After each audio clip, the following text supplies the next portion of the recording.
Hello friends, welcome to my YouTube channel. तो दोस्तों, हमने रीड लेवल 1 और 2 का कोर्स स्टार्ट किया था, जिसमें कि हम हिंदी की ग्रामर के बारे में पढ़ रहे थे। और हिंदी में हम 2-3 टॉपिक्स को कंप्लीट कर चुके थे। और अब हमारे चल रहे थे अव्यय शब्द या फिर अविकारी शब्द। दोस्तों, अव्यय शब्द में भी हम अव्यय का पहला प्रकार क्रिया विशेषण अव्यय के बारे में पढ़ चुके थे। और आज हम पढ़ेंगे इसका दूसरा प्रकार समुच्चय बोधक अव्यय। तो लेट्स स्टार्ट।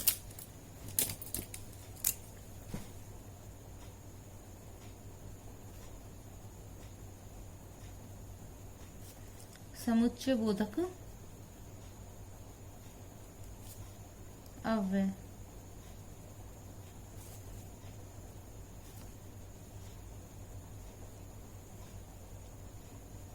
अब देखिए दोस्तों, नाम से ही हो रहा है समुच्चय। इसमें क्या होगा, दो वाक्य उपवाक्य जोड़ने का कार्य जो अव्यय शब्द करते हैं उन्हें हम कहते हैं समुच्चय बोधक अव्यय। ये बस समझते हैं हम इसे। देखिए, दो पदों, देखिए दोस्तों, समुच्चय बोधक अव्यय दो पदों, दो उपवाक्यों अथवा दो वाक्यों को जोड़ने का कार्य करने वाले अव्यय शब्दों को समुच्चय बोधक अव्यय कहते हैं।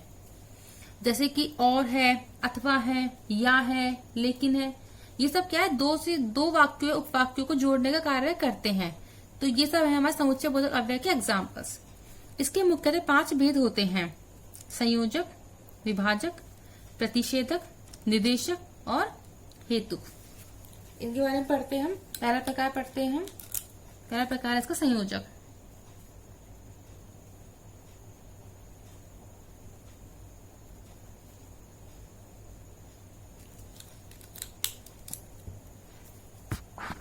देखिए दोस्तों, संयोजक जोड़ने का कार्य करने वाले अव्यय शब्द संयोजक कहलाते हैं।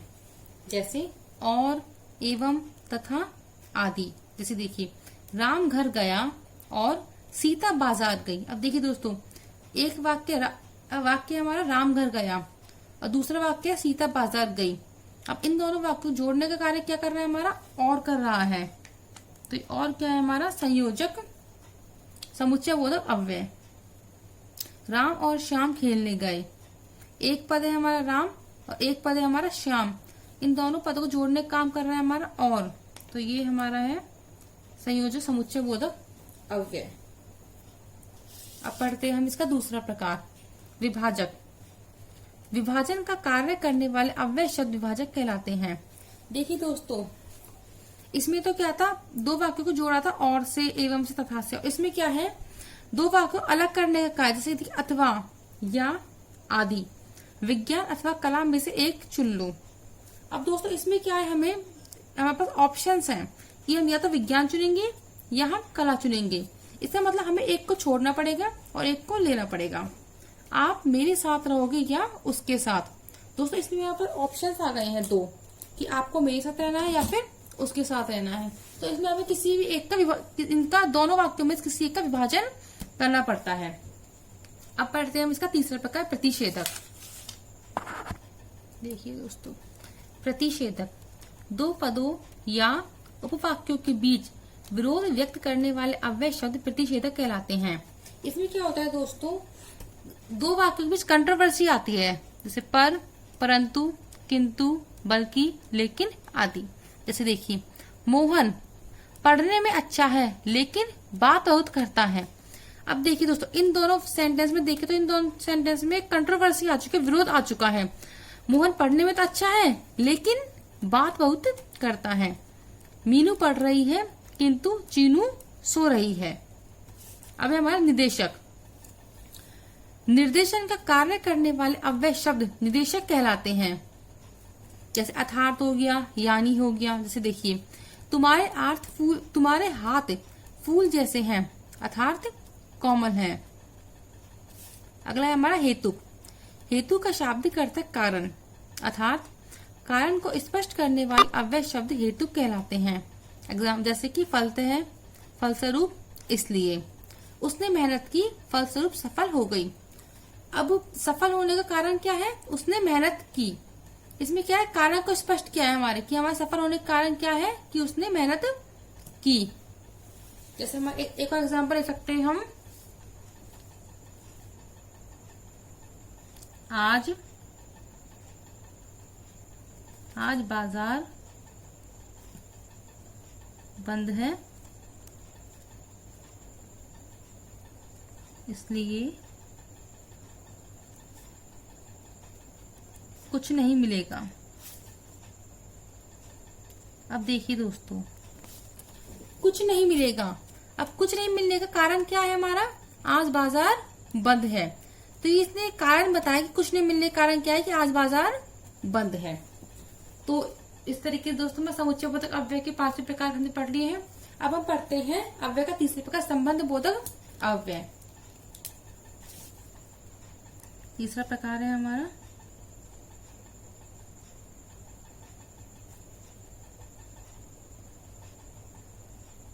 संबंध बोधक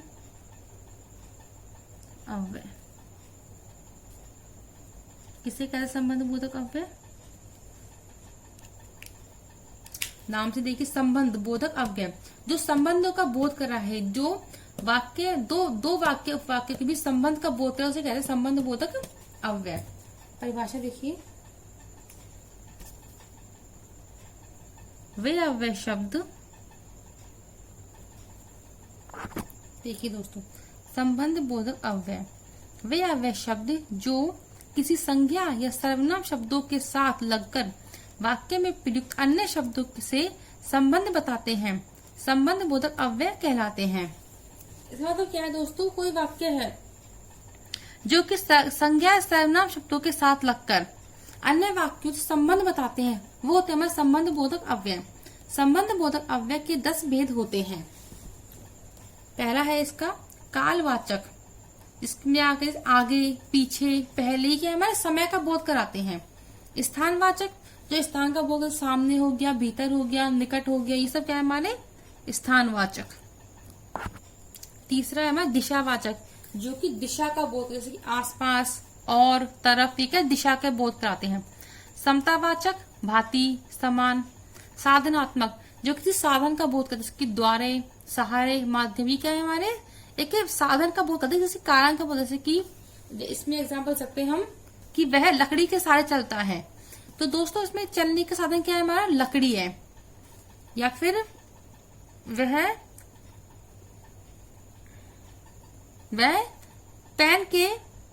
वह नाव के माध्यम से विदेश गया। तो विदेश जाने का माध्यम क्या है हमारा? नाव है। विषयात्मक, जैसे विषय, बाबत, भरोसे। विरुद्धात्मक, विपरीत, खिलाफ, उल्टे, जैसे जिसमें विरुद्धता का बोध हो।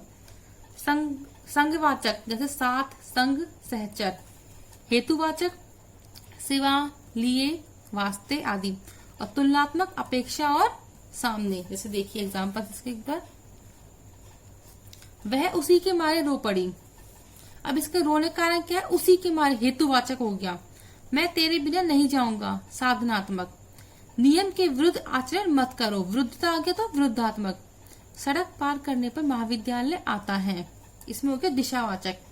मैं आजीवन तेरे साथ रहूंगा। इसमें दोस्तों देखिए, इसमें आजीवन है तो काल भी आ गया और इसमें संघवाचक भी आ गया। यह सड़क अस्पताल की ओर जाती है, इसमें दिशावाचक। मेरे भरोसे मत रहना, इसमें आएगा विषयात्मक। अब चौथा प्रकार है हमारा विस्मयादि बोधक अव्यय।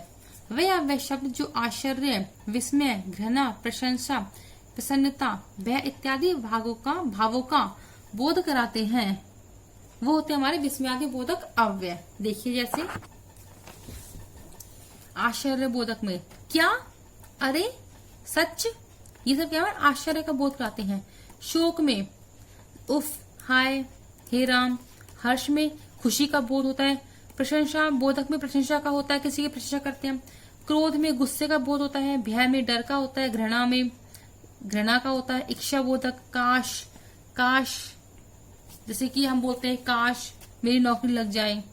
संबोधन बोधक में हे, अरे, अजी, सुनते हो, ये सब। अनुबोधक में अच्छा, जैसे अपन बोलते हैं अच्छा, तो ये बात है, इस टाइप से, हाँ, ठीक। और दोस्तों एक बात याद रखने की है कि विस्मयादि बोधक अव्यय का चिन्ह का प्रयोग करने के बाद हमेशा हम इस चिन्ह का प्रयोग करते हैं, जिसे हम बोलते हैं विस्मयादि बोधक चिन्ह। इंग्लिश में बोलते हैं एक्सक्लेमेटरी सिंबल। तो ये हो गए हमारे दोस्तों अव्यय के चारों प्रकारों के बारे में हमने अच्छे से पढ़ लिया है। दोस्तों एक और पढ़ते हैं जो कि अव्यय का प्रकार नहीं है, लेकिन इसके बारे में क्वेश्चन कभी पूछ लेते हैं। वो है निपात। निपात क्या होता है दोस्तों? विशेष बल या शक्ति, अर्थात वे अव्यय शब्द जो संज्ञा, सर्वनाम व विशेष शब्दों के साथ जुड़कर उनमें विशेष बल भर देते हैं, निपात कहलाते हैं। जैसे कि ही, भी, तो, तक, मात्र, भर, केवल। जैसे देखिए उसने मिस कॉल तक नहीं मारा। अब इसमें क्या है, इस जो तक है ना, इसने एक सेंटेंस पर एक विशेष बल डाल दिया। रहमान चावल भी नहीं खाता, चावल भी खाता है। तुम तो बेईमान हो, मेरे पास मात्र 2 दिन बचे हैं। इसमें क्या, इससे क्या सेंटेंस पर एक थोड़ा सा बल पड़ता है। मैं तो उसके घर गया लेकिन उसने पानी तक के लिए नहीं पूछा, मैं उसे जानता भर हूँ। ये सब हमारे निपात के एग्जाम्पल्स। कभी कभी दोस्तों इसमें से भी क्वेश्चन से पूछ लिए जाते हैं। तो दोस्तों इस तरीके से हमारे विकारी और अविकारी शब्द कंप्लीट हो चुके हैं।